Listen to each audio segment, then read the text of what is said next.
We'll start with this. Yeah, Mike, you get up to the hot start and close out the game, like final 10 minutes really sharp, but obviously there's been these swings. What's your level of concern that you guys haven't kind of found that level of consistency yet? Just gotta keep working and grinding. That's all I can say. You know, I mean, we did get off to a great start, and you know, we went to the bench, and then they were able to get back in it, and we couldn't find it, and we had I think 4 turnovers coming down the stretch of that first half that gave them the opportunity to get back into the game. And you go in up 3,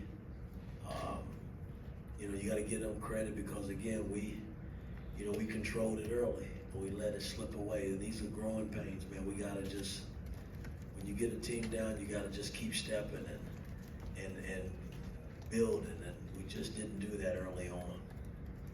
Daniel and Tom. Yeah, on Omar, when I say at 14, 18, and 6, you kind of feel like he's almost kind of found his niche here.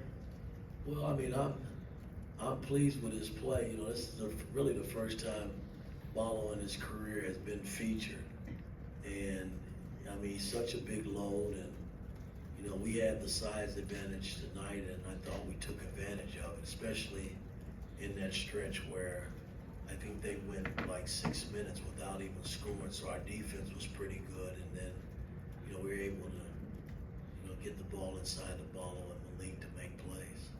Tom and Todd. Mike, you did have 16 turnovers tonight. I know that's a number that's way too high from you. How much of that is just like not the best passing lanes or things like that, or is there something you can pinpoint as to why there's so many? Well, you know, right before the half, I'm thinking time scoring situation, and our players are still thinking home run plays. I mean, we were just taking chances on passes that just weren't there and doing things with the ball off the dribble that just wasn't there. So these are things that, man, we gotta fix, and you know, moving forward, once we start playing Big Ten basketball, you know, plays like that can really put you in the hole with these good teams. Todd and Zach.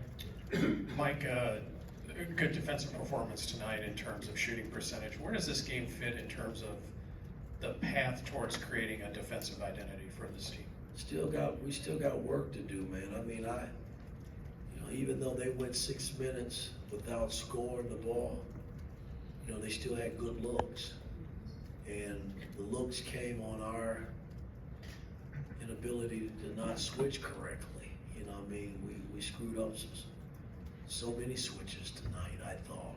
And those are things that I just got to get us right. When you switch, that means you got a body on a body, and nobody's breaking free for easy shots. So we gotta clean that up. That's something that we gotta continue to work on and practice to get better.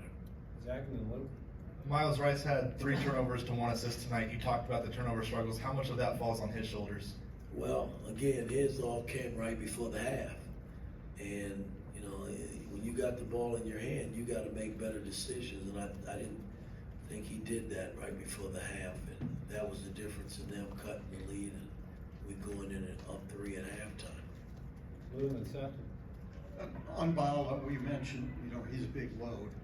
Do you think this could be foreshadowing for what he can do in the Big Ten, and that other teams would be really conscious of him now? Sure. I mean, I think they've seen Ball over the years. And yes, the Big Ten is big. You know, everybody's got big guys. You know, 4 and 5s are huge in the Big Ten. So it won't be a surprise, you know, when we play Big Ten schools that got, you know, the 5 and 4 that matches Ballo and Malik. I mean, we just gotta continue to get him better, and Malik's gotta continue to grow, because it will be a challenge each and every night that we step out on that floor once we start the Big Ten. Seth and then Will. Mike, you were really getting on McKenzie several times tonight. Obviously, he had a tough night. I guess, especially defensively, where do you feel like he needs to improve right now?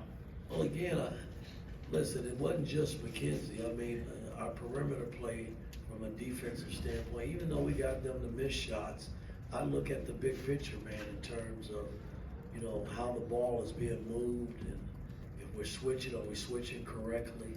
once the ball goes up on the glass, are we in position to rebound the ball? We gave up, I think, 15, 16 offensive rebounds. I mean, it's just way too many. These things we gotta fix. Will and then Josh. Kind of following up on McKenzie, do you think his offensive struggles tonight and his lack of defensive focus were correlated? Well, again, I mean, he didn't have a good night. I mean, I ain't taking anything. Mac has been playing pretty good basketball for us. He had a tough night. And again, he'll bounce back. You know, we'll start back on the practice floor tomorrow and get him back going and get him ready for Monday. Last question, Josh. Coach, you said on Tuesday that 46 points in that second half was a bit too much. Tonight, just 21 in the second half. How pleased are you with that? I'll take it. I'll take that all day long. I know if we do that, we'll put ourselves in position to win basketball games. Thanks, Coach.